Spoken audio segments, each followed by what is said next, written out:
Hi, good morning. Why so feeble? I mean, it's 11, you had plenty of time to have your breakfast, right? You people sound like somebody in the Congress High Command after the election results. Yeah? So, how many of you have actually started with your UPSC preparation? Okay, so you are enrolled in some class or the other, right? And how many of you plan to start for UPSC preparation? That will decide after the class ends, right? Maybe some of you might decide to opt out of it. Even that is a smart decision, because let's accept at the end of the day, UPSC is not what defines what we are. Okay? So, what do you guys actually want to hear? I got to learn that the topic was how I became an IAS officer or how I cleared the exam, right? So before I go into that, I'll take just 2 minutes and talk about why I became an IAS officer, right? And there is a small story I would like to tell you. I come from Gorakhpur in Uttar Pradesh, all right? Part of Purvanchal, one of the most impoverished regions in the country, and lot of poverty around. You don't have to really, struggle or work hard to see what is wrong with the nation. So in 2012 or 13, I graduated from, in 2013 I graduated from IIT Roorkee. In 2011 I was in Delhi, and I was in Delhi for the second time in my life.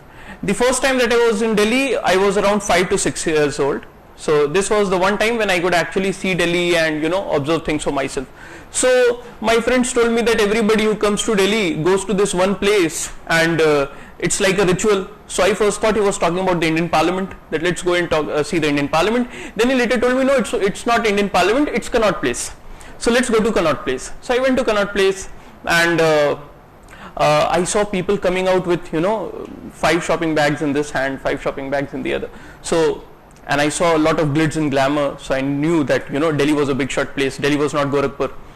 And while I was waiting for my friends, they were shopping inside some store. There was this very old lady, frail, let's suppose in her late 70s, early 80s, something like that. Her back bent down, and she was begging. So I went up to her. I gave her a 10 rupee note, and then because I was waiting over there, I started talking to her. When I talked to her, I realized that this lady was from South India. She was from someplace in Tamil Nadu. I do not actually remember. She told me, and her accent actually, gave sufficient hint that she was from there. So I asked her a question, and her answer to this question actually woke me up. I asked her, since when have you been in Delhi? Right? So since when have you been in Delhi? 3 years. Since when have you been in Delhi? 2 months. All right. So we basically look for a timeline, right, to relate to our current, status. Like I have been a student since this long. I have been in Delhi since this long. Now this lady, now she is begging, right? So the system has failed her. She very exactly does not have a reason to be very patriotic, because the system has failed her, because this country has failed her, because in her old age, when in a welfare state, ideally she should be supported by the state, she has been forced to beg. And her answer was, I do not exactly, these are her words, ठीक है, कि मैं हिंदी में बोल देता हूँ, मुझे अच्छे से याद नहीं, लेकिन Rajiv Gandhi, Narasimha Rao, Indra Kumar Gujral, Atal Bihari Vajpayee. I get goosebumps when I talk about it even now. For that lady, she measures time by the time span the leaders have spent in office after the system has failed her. व्यवस्था से उसे ऐसा कुछ भी नहीं मिला जिसकी वजह से व्यवस्था में उसकी आस्था हो, लेकिन अपने जीवन के बारे में सोचने पर भी उसने व्यवस्था को पैमाना बना के रखा है. She does not remember the year when she was here, she remembers the prime ministers. She remembers her leaders. For me, she was Bharat Mata. She was Bharat Mata. कुछ भी नहीं मिला, लेकिन उम्मीद नहीं छोड़ी है. और बड़ी ही रोचक बात है, बहुत बड़ी विडंबना है ये, कि हमारे देश में पूरी व्यवस्था के ऊपर सबसे ज्यादा आस्था उन्हीं की है जिन्हें व्यवस्था ने सबसे ज्यादा शोषित किया है. Where are the voting percentages the highest? In the villages, in the minority communities. These campaigns by the election commission are meant for people like you and me, who might treat the election day as a holiday, right? Who might tweet about voting day but won't actually go to the voting booth because it's actually too hot and not cool to vote. But ये जो भारत माता है ना, इसे हर साल vote डाला है. So that is when I knew that it's very easy, to sit in our comfy homes and criticize the system. But the real challenge is to get into it and somehow come true to the aspirations of that old lady. Bharat Mata is a controversial subject in our country now, but I still chose to talk about it because that is how it all started. That is how I address the why. Okay? Whenever there is an election, you would always see crippled people who might die the moment they cast their vote. People being carried by their family to the voting booth. You really think that these people have got a lot from the system? No. But still they do have that faith in the system. Why? Because that faith has kept this country together. Right? तो इन भारत माताओं के लिए मैं प्रशासनिक सेवा में गया. Now we'll talk about how. Right, sir talked about myths. The first myth that we will demolish at the very start of this session is that if you feel that this guy can tell you how to become an IAS officer or how to crack UPSC, that's a myth. And these are very personal opinions. I am talking for myself only, right? There might be people more knowledgeable who might come to you and tell you that these are the books that you should study, these are the hours that you should study, this is the time of the day you should study, your chair and table should be aligned in this particular way, and then you can crack UPSC. But I am a very, very mortal and very ordinary soul. I cannot do that, right? What I can do is talk to you and get some insight into what are the things that probably we should not do, right? Because I have committed a lot of mistakes, so I know about my mistakes. Right things, very few of them, and it would be very shameful on my part to brag on them. So we'll talk about the mistakes that I have committed, right? Let us think of UPSC as a black box, because at the end of the day it is a black box. Okay? Now how does a black box works? No, nobody knows how a black box works, otherwise it won't be a black box, right? It would be a white box. What goes inside a black box or what goes inside a black hole, nobody knows. We agree on that, right? Do I look too ugly? So yes and no are not coming up. Okay? Look, I'm not a monster. I was here, a year back where you people are now. So we can talk. We can make it informal.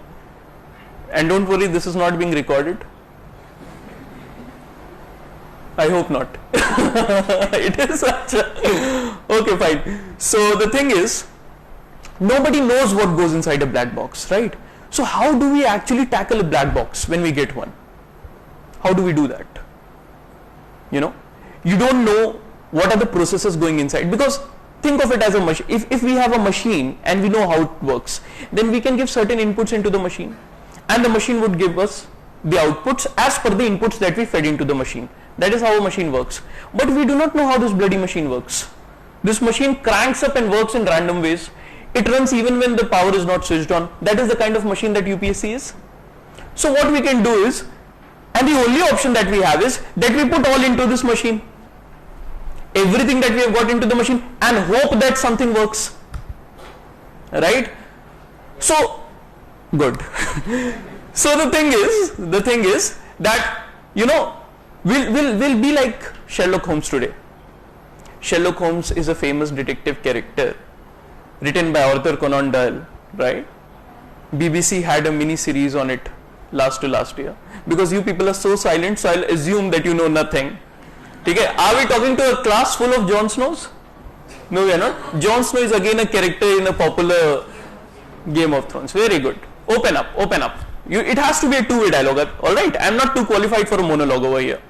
So there is this famous thing that Sherlock Holmes says, that once you eliminate all that is impossible, what that remains, however improbable, has to be the truth. Agreed? Yes. So we will eliminate what is the impossible stuff over here. Right? Okay, the next point that I want to make, since I told you I am a very mortal and a very ordinary soul, so I won't give it my words. I'll ask Mr. Bachchan, not Amitabh Bachchan, there is another Bachchan, Harivansh Rai Bachchan, a more qualified Bachchan. Right? So, no offense to Amitabh Bachchan, because it's being recorded. So, no, even he would agree that Harivansh Rai Bachchan was much more qualified, a gem of a poet. So, a few lines from him, and this is from Madhushala. मधुशाला जाने को घर से चलता है पीने वाला, किस पथ जाऊं असमंजस में है भोला भाला, अलग अलग पथ बतलाते सब पर मैं यह बतलाता हूं, राह पकड़ तू एक चला चल पा जाएगा मधुशाला. ठीक है? So all of us, who have cleared the exam this year, who have their name on this list, and this list is a very lethal kind of a list. People start acting weird once you figure in that list. I don't know why. So all of us, we are enjoying this 2 minutes of limelight that has been bestowed upon us. So we come up on the stage and we talk about Phalana, Dhimkana and Dhekana. Right?